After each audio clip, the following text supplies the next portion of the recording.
guide de démarrage de l'instruction à domicile. Le modèle industriel est obsolète. Pourquoi les recherches récompensées par le prix Nobel prouvent que votre enfant mérite mieux. Bienvenue dans le podcast La Voix de la souveraineté. Je suis le Dr Jean Constante, fondateur de l'Université mondiale de la souveraineté. Et aujourd'hui, nous allons parler d'un sujet qui concerne tous les parents, tous les grands-parents et toutes les personnes soucieuses de l'avenir de nos enfants. Nous allons parler des raisons pour lesquelles le système éducatif traditionnel échoue. Non pas parce que les enseignants ne font pas d'efforts, non pas parce que les écoles manquent de financement, mais parce que le modèle tout entier a été conçu pour un monde qui n'existe plus. Et je ne vais pas me contenter de vous donner mon avis. Je vais vous faire part des recherches menées par des économistes lauréats du prix Nobel, publiées dans l'une des revues scientifiques les plus prestigieuses au monde, qui confirment ce que des millions de parents frustrés soupçonnent depuis des années. À la fin de cet épisode, vous comprendrez exactement pourquoi votre enfant souffre d'anxiété face aux mathématiques, pourquoi les enfants brillants sont considérés comme des problèmes, et surtout, ce que vous pouvez faire dès aujourd'hui. Commençons. Imaginez que vous ayez une machine à remonter le temps. Vous transportez un chirurgien de l'an 1850 dans une salle d'opération moderne. Que se passe-t-il? Confusion totale. Bras robotisés, environnement aseptisé, moniteur cardiaque, matériel de laparoscopie. On croirait à de la technologie extraterrestre. Ce chirurgien serait incapable de se laver les mains selon les normes actuelles et encore moins de réaliser une intervention. Utilisez maintenant cette même machine à remonter le temps pour transporter un instituteur de 1850 dans une salle de classe d'aujourd'hui. Il se passe quelque chose de très différent. Elle pourrait être brièvement désorientée par les vêtements ou le tableau blanc qui remplace le tableau noir. Mais en quelques minutes, elle reconnaîtrait parfaitement les lieux. Des enfants assis en rangée face au tableau. Un professeur debout au fond de la classe donnant des informations à un auditoire attentif. Une sonnerie annonçant la fin du cours. Elle saurait exactement quoi faire. Elle prendrait un marqueur et commencerait à enseigner. Cette expérience de pensée révèle une vérité surprenante. Alors que la médecine, les transports, les communications et l'industrie manufacturière ont connu de multiples révolutions, notre système éducatif reste figé dans le temps. Nous utilisons un système d'exploitation du 19e siècle pour faire fonctionner du matériel du 21e siècle. Le modèle actuel d'enseignement public a été défendu par Horace Mann au milieu du 19e siècle, fortement inspiré du système prussien. À cette époque, le monde occidental passait de l'agriculture à l'industrie. Les magnats de la révolution industrielle n'avaient pas besoin d'ouvriers capables de pensée critique ou de créativité. Ces qualités étaient considérées comme des handicaps sur une chaîne de montage. Ils recherchaient des ouvriers ponctuels, dociles, capables de lire et d'écrire et aptes à effectuer des tâches répétitives sans se plaindre. Il leur fallait des personnes qui resteraient assises, obéiraient aux ordres et se mettraient en mouvement au signal. Quand on observe la structure d'une école traditionnelle, les similitudes avec le monde industriel deviennent frappantes. On regroupe les enfants par âge sans tenir compte de leurs aptitudes. On les fait travailler par lot. On les déplace d'un atelier à l'autre, mathématiques, puis anglais, puis sciences, au son d'une cloche mécanique. Peu importe qu'un enfant soit profondément concentré sur son projet artistique. À la sonnerie, le travail s'arrête. C'est l'emploi du temps qui dicte l'apprentissage et non l'apprenant. C'est là que ça devient vraiment intéressant. En février 2025, la revue Nature, l'une des publications scientifiques les plus prestigieuses au monde, a publié les travaux de recherche des économistes lauréats du prix Nobel Abhijit Banerjee et Esther Duflo. Leurs découvertes auraient dû faire la une des journaux du monde entier. Elles auraient dû entraîner une refonte complète de la politique éducative. Ils ont découvert que les élèves qui obtenaient un score de 96% au test de mathématiques en classe ne réussissaient que dans 1% des cas lorsqu'ils étaient confrontés à des problèmes mathématiques concrets. Réfléchissez-y. 96% de réussite en classe, 1% de réussite dans la vie réelle, mais cela devient encore plus révélateur. Les chercheurs ont comparé ces élèves brillants à ce qu'ils ont appelé les enfants du marché, des enfants qui travaillaient sur les marchés et n'avaient reçu aucune formation formelle en mathématiques. Ces enfants des marchés, sans aucune instruction scolaire, ont surpassé les élèves brillants en matière d'application pratique. Pourquoi? Parce que les enfants apprenaient les mathématiques en les pratiquant. Ils calculaient la monnaie, les marges bénéficiaires et négociaient les prix. Chaque problème mathématique avait des conséquences immédiates et concrètes.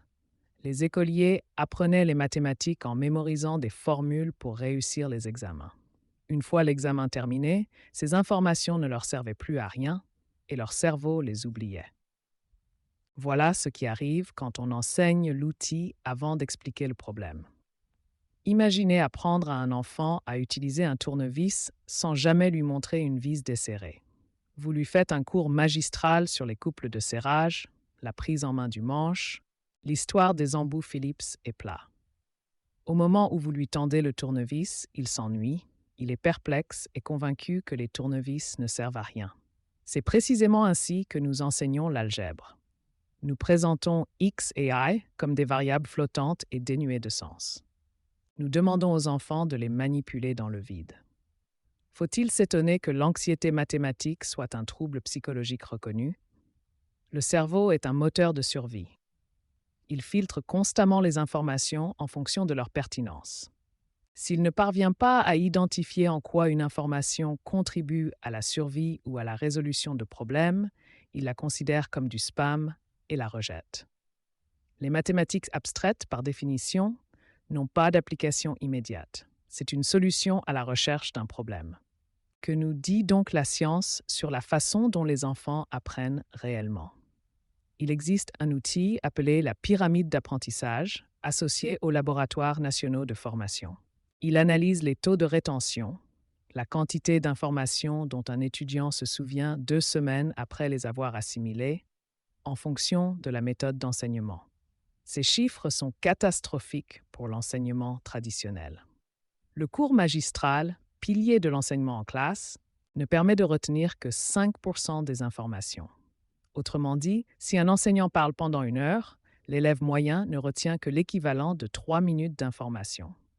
La lecture rapporte environ 10%. Le visionnage d'une vidéo porte ce pourcentage à 20%. Une démonstration permet d'atteindre 30%. Il est à noter que ces 4 méthodes, cours magistraux, lecture, vidéo et démonstration, occupent la grande majorité de la journée d'un élève dans un établissement scolaire traditionnel. Et même les meilleures d'entre elles n'atteignent pas un taux de mémorisation supérieur à 50%. Ce sont des méthodes d'apprentissage passives. Elles nécessitent un apport, mais exigent très peu de résultats. Maintenant, regardons la moitié inférieure de la pyramide, les méthodes d'apprentissage actif. La discussion en groupe porte le taux de rétention à 50%. La mise en pratique, la résolution concrète du problème, la réalisation de l'expérience, fait grimper ce taux à 75%. Et la méthode la plus efficace de toutes, enseigner aux autres. Lorsqu'un étudiant doit expliquer un concept à quelqu'un d'autre, son taux de mémorisation atteint 90%. Le modèle standard du rester assis et écouter est scientifiquement conçu pour induire l'oubli. Lorsqu'un élève écoute passivement, son cerveau classe cette information comme un bruit de fond de faible importance.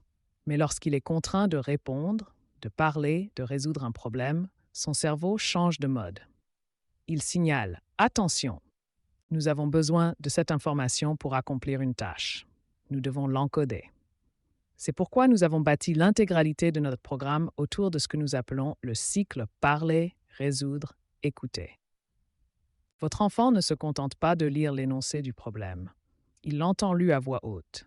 Il ne se contente pas de cliquer sur une réponse, il la prononce. Il ne reçoit pas seulement une note, il bénéficie d'un retour immédiat et conversationnel de la part de son tuteur IA, Geno. Parler est un acte cognitif puissant. On ne peut formuler une phrase cohérente sur un sujet que l'on ne comprend pas. On peut hocher la tête en étant perplexe, mais on ne peut pas simuler une explication. Voici un paradoxe que l'éducation traditionnelle ne peut expliquer. Ce même enfant qui aurait soi-disant une faible capacité d'attention et serait incapable de se concentrer sur une feuille d'exercice de 10 minutes. Il vient de passer 3 heures en état d'hyperconcentration à jouer à un jeu vidéo. Ce même enfant qui prétend avoir une mauvaise mémoire pour les dates et les noms, il a mémorisé les statistiques complexes de centaines de personnages différents du jeu. Ce même enfant qui abandonne un problème de maths dès qu'il devient difficile. Il vient d'échouer 20 fois de suite à vaincre un boss et il a immédiatement cliqué sur « Réessayer » pour une 21e tentative sans la moindre perte d'enthousiasme. Si les enfants sont naturellement paresseux ou démotivés, pourquoi s'infligent-ils volontairement un effort mental aussi intense dans un jeu vidéo?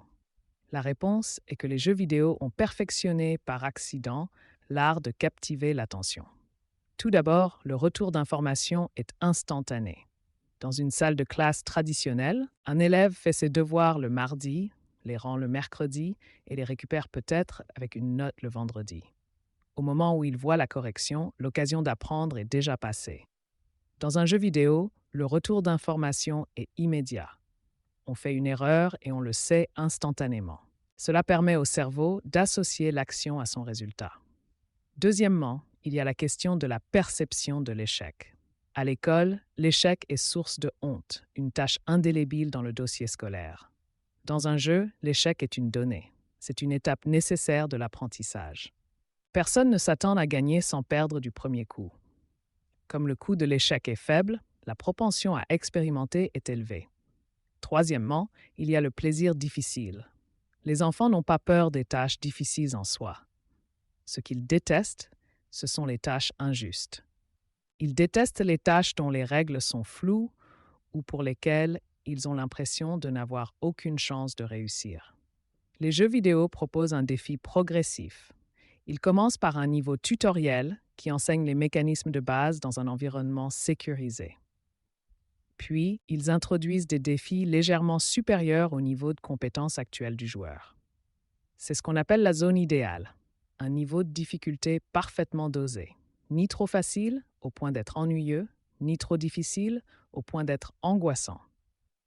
Dans cette zone idéale, l'apprentissage se fait presque automatiquement. C'est précisément ce que propose Geno, notre tuteur IA. Grâce à l'analyse de chaque interaction, le système connaît le niveau de compétence de votre enfant à tout moment. S'il résout les problèmes trop rapidement, la difficulté augmente. S'il rencontre des difficultés, le système intervient avant que la frustration ne s'installe. Votre enfant ne s'ennuie jamais et il n'est jamais déçu. Nous avons remplacé le système de notation par lettres, dénué de sens, par quelque chose qui en a réellement. Le système de maîtrise a 4 niveaux: bronze, argent, or et platine. Il ne s'agit pas simplement d'un changement d'image. La philosophie est totalement différente. Dans l'enseignement traditionnel, on peut avoir une note médiocre, un C, ce qui signifie qu'on ne comprend pas environ 30% du programme et être quand même obligé de passer en classe supérieure. On traîne ces 30% d'ignorance comme un lourd fardeau. Dans notre système, la progression est encadrée. On ne passe à l'étape suivante qu'après avoir démontré ses compétences. Le niveau bronze signifie que vous avez été initié au concept. Vous l'avez vu, vous connaissez la signification des termes de vocabulaire. Le niveau argent signifie pratique guidée. Vous pouvez résoudre des problèmes avec l'aide de Geno. C'est ici que les erreurs sont commises. Analyser et corriger. L'or symbolise la maîtrise et l'autonomie. Fini les petits trous. Vous pouvez résoudre les problèmes correctement, systématiquement et sans aide. Et le niveau platine, c'est là que vous devenez le formateur. Vous expliquez le concept à quelqu'un d'autre. Vous créez un projet qui met en pratique ces connaissances. Il n'y a pas d'échec à un niveau. Il n'y a que le pas encore.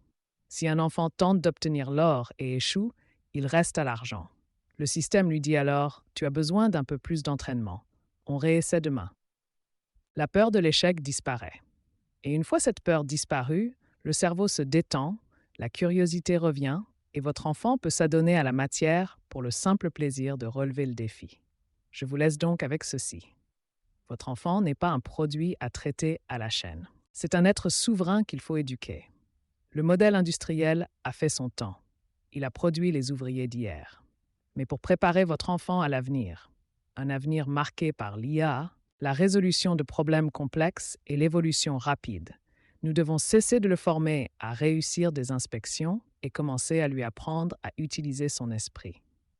Lorsque des économistes lauréats du prix Nobel publient dans Nature que notre système éducatif produit des élèves capables de réussir des examens, mais incapables de se débrouiller dans la réalité, il ne s'agit plus de réforme, mais de sauvetage.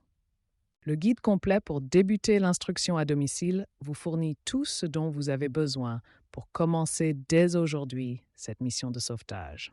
Il est disponible dès maintenant sur Amazon et tous les bénéfices sont reversés à la Global Sovereign University, une fondation éducative à but non lucratif. Construire un pont vers la liberté par l'éducation et non par l'assistanat. Je suis le Dr. Jean Constant. Merci d'avoir écouté La Voix de la souveraineté. Guide de démarrage pour l'école à la maison Béjur sur Amazon à 3,89 US.